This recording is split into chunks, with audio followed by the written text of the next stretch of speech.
অবশেষে কারামুক্ত হলেন হেফাজতে ইসলামের সাবেক কেন্দ্রীয় যুগ্ম মহাসচিব মামুনুল হক। শুক্রবার সকাল 10টার দিকে তিনি গাজীপুরের কাশিমপুর হাই সিকিউরিটি কারাগার থেকে জামিনে মুক্তি পান। এ সময় উপস্থিত সবার উদ্দেশ্যে ভালো আছেন বলেও জানান তিনি। সবশেষ মামলায় মুক্তির কাগজপত্র কারাগারে পৌঁছায় বৃহস্পতিবার বিকেলে। এ সময় কারাগারের সামনে জড়ো হন হেফাজতের নেতাকর্মীরা। তবে জামিনের কাগজপত্র যাচাই করতে দেরি হওয়ায় ওই দিন মুক্তি পাননি মামুনুল। সব আনুষ্ঠানিকতা শেষে শুক্রবার মুক্তি দেওয়া হয় তাকে। মুক্তির পর রাজধানীর মোহাম্মদপুরে যান তিনি।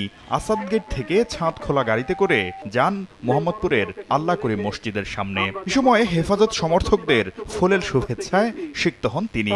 তাকে ঘিরে নানা স্লোগান দেন সমর্থকরা।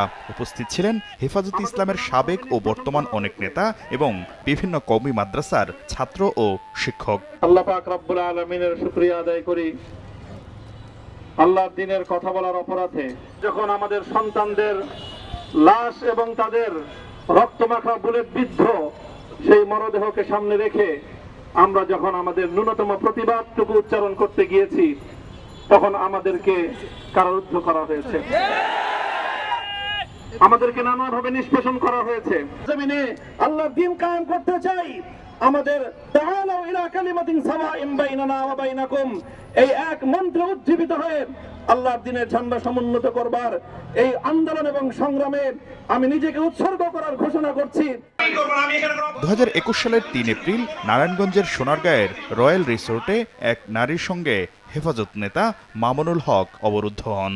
পুলিশ ঘটনাস্থলে গিয়ে তাদের জিজ্ঞাসাবাদ শুরু করে। খবর পেয়ে হেফাজতের স্থানীয় নেতাকর্মীরা রিসোর্টে গিয়ে ভাঙচুর চালিয়ে তাকে ছিনিয়ে নিয়ে যায়। তবে ঘটনার পর থেকেই মোহাম্মদপুরের রাহমানিয়া আরাবিয়া মাদ্রাসায় অবস্থান করেন মামুনুল হক। পরে 18 এপ্রিল মাদ্রাসা থেকে মামুনুল হককে গ্রেফতার করে পুলিশ। 30 এপ্রিল সোনারগাঁও থানায় তার বিরুদ্ধে বিয়ের প্রলোভনে ধর্ষণের মামলা দায়ের করেন তার সঙ্গে রিসোর্টে অবরুদ্ধ হওয়া ওই নারী।